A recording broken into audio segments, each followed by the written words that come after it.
자녀들에게 보통 재산을 많이 나눠줍니다. 그럴 때 합법적으로 절세받을 수 있는 증여세 절세 방법 한번 알아보도록 하겠습니다. 구독과 좋아요는 사랑입니다.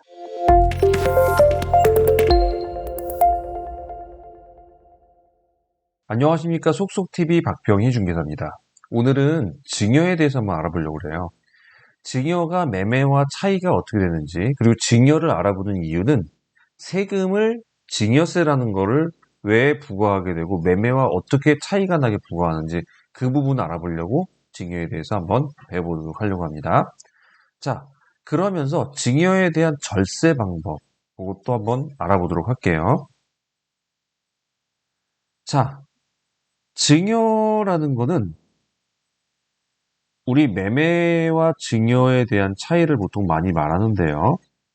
우리 집이 갑이라는 집이 있다고 할게요. 그리고 A가 B에게 이거를 넘기려고 해요. 소유권을 넘기는 거죠. 소유권을 넘기는데 돈을 줬어요. B가 A한테. 그러면 매매가 되는 거고요. 돈을 안 줬어요. 그러면 이거는 증여라고 합니다. 자, 뭐 당연하죠. 그냥 줬다라는 얘기죠. 그러면 우리 세금은요. 소득 있는 곳에 세금이 있다란 말이죠. 그러면 누가 소득을 받은 사람인지 그거를 알아보면 되겠네요. 그러면 자, 매매를 했을 경우를 먼저 살펴보겠습니다. A가 B에게 매매를 했는데 이 집이 6억짜리였다고 할게요. 근데 이 A가 살 땐 6억이었는데 지금은 8억이랍니다. 시세가 8억이 됐어요. 그래서 A가 B한테 판 거예요. 8억에. 그러면 A는 6억에 사고 8억에 팔았으니까 양도 차익이 양도를 해서 생긴 이득이 양도 차익이라고 하죠. 그거를 2억이라고 할 수 있겠네요. 그죠? 요 2억을 A는 벌었죠. 그러니까 A 너 소득 생겼네. 그러면서 A한테 양도하면서 생긴 소득에 대한 세금을 물겠다. 그래서 양도소득세를 물립니다. 자, 그러다 보니 이제 매매는 그렇게 됐는데 이번에는 이 매매하니까 2억에 대해서 양도세 낸대요. 그리고 2억에 대해서 막 몇 프로 내잖아요. 싫은 거예요. 그래서 증여를 하기로 한 거예요. B에게. 증여를 하려고 했더니 그러면 A는 6억짜리가 날라갔잖아요. 없어졌잖아요. 그러면 증여가 소득이 생긴 게 절대 아니잖아요. 그러면 증여로 인해서 수혜를 받은 자는 B죠. 그럼 B는 증여를 했을 때 B는 증여로 인해서 불로소득이 생겼다고 합니다. 돈 한 푼도 안 들고 8억짜리 집이 그냥 확 생겼잖아요. 불로소득이죠. 노동 하나도 안 하고 노력도 안 하고 소득이 생겼어요. 이거에 대해서 소득세를 물겠다라는 게 바로 증여세입니다. 자, 그러면 B는 증여를 받았네요. 8억에 대해서 증여를 받았어요. 자, 사실 우리 어떻게 하느냐 좀 차이가 있는데 공시지가가 여전히 6억이라고 할게요. 시가 표준액이죠. 네, 6억이라고 할게요. 그러면 6억까지 6억으로 내가 받았구나. 그럼 증여는 6억에 대한 공시가에 대한 증여세를 부과하게 됩니다. 그게 증여세를 부과하게 되는데 6억에 대해서 부과해요. 근데 이것만 내면 끝나나요? 아니죠. 이 B라는 사람은 취득을 했잖아요. 아까 사실 여기 양도세 할 때 우리는 양도소득세에 대해서 A만 포커싱을 했어요. 근데 사실 B는 그때 취득세라는 걸 냅니다. 왜요? 아니, 나는 집 사면서 돈 썼는데 왜 이게 취득세를 내야 돼요? 그럴 수 있는데 재산이란 거, 부동산이라는 재산이 생긴 거예요. 그래서 취득세에 대한 거를 부과시킵니다. 자, 그러면 내가 증여를 하면 증여가 됐네요. 그럼 증여세를 내겠네요. 6억에 대해서 증여세를 내는데 취득세 안 내나요? 취득세는 또 내죠. 네. 증여하면 증여세도 발생되고 취득세도 발생돼요. 사람들이 이제 요 얘기를 할게요.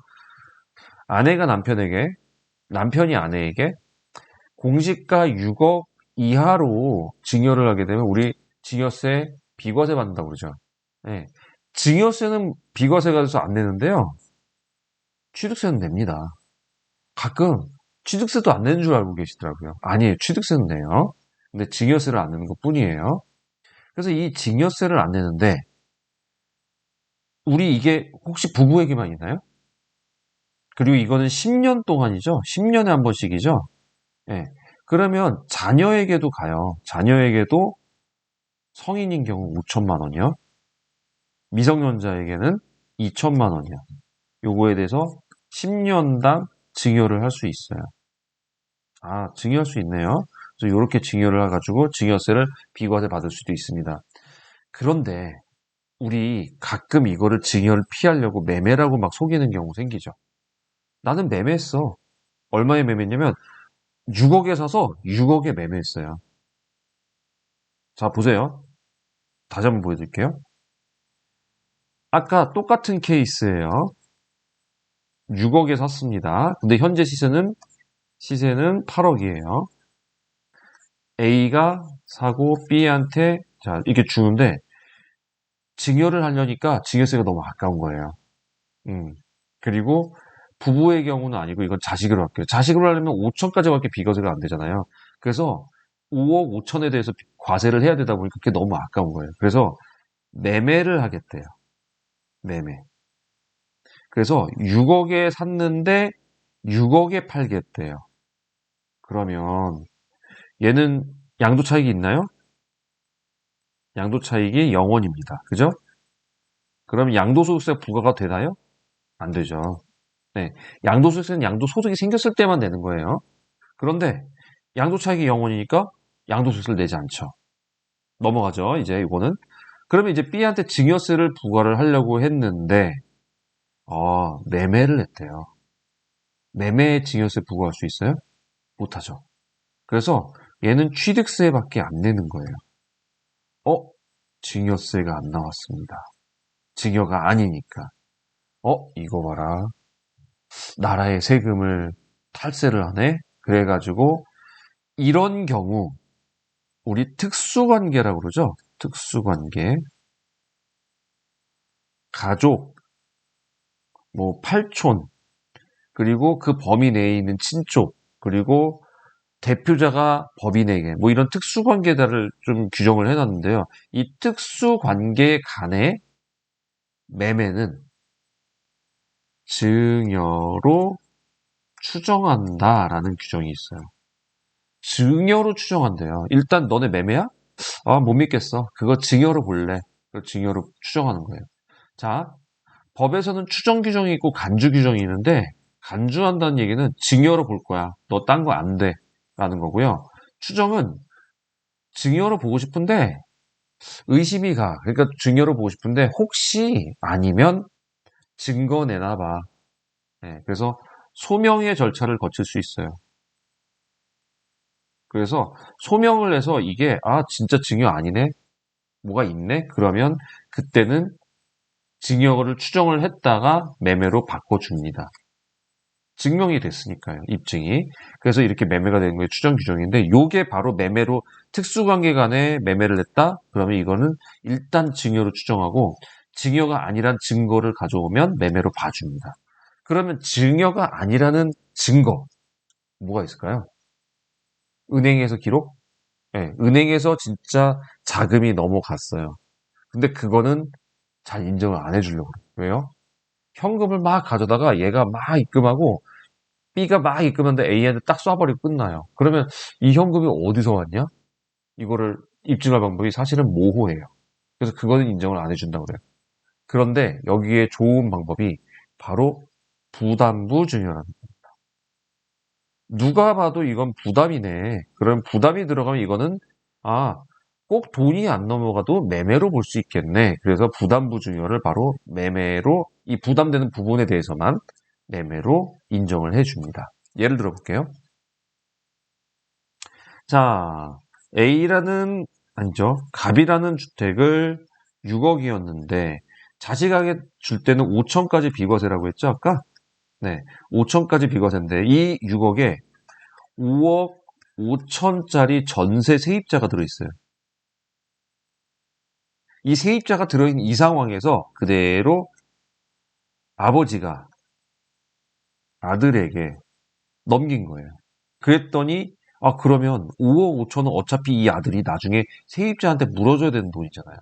그리고 실제로 넘어간 거는 5천만 넘어가면 되는 거잖아요. 네. 그래서 이거는 비과세를 받고 증여 비과세죠. 그리고 이 5억 5천에 대해서는 부담을 떠하는 거잖아요. 그래서 이런 거를 부담부 증여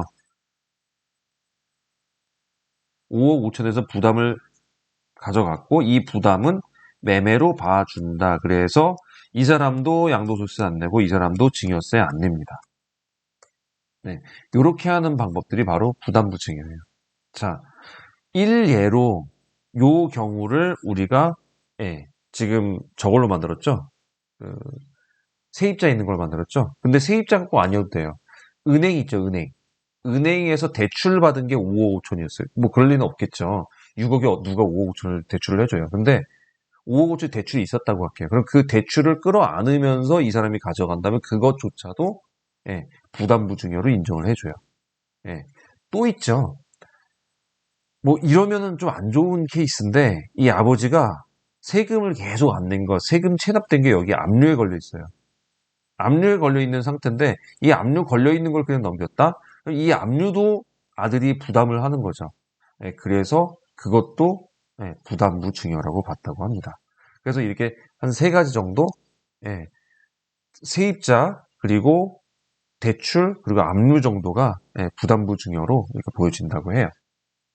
그래서 여러분들 그 외에도 공공기관이나 사기관이 어떤 입증할 수 있는 증거, 어떤 부담이 될 만한 그 증거가 있다면 그거는 부담부 증여로 봐줍니다. 그래서 여러분들이 이런 거 잘 활용하시면 증여세 절세할 수 있는 방향으로 잘 활용할 수 있을 겁니다.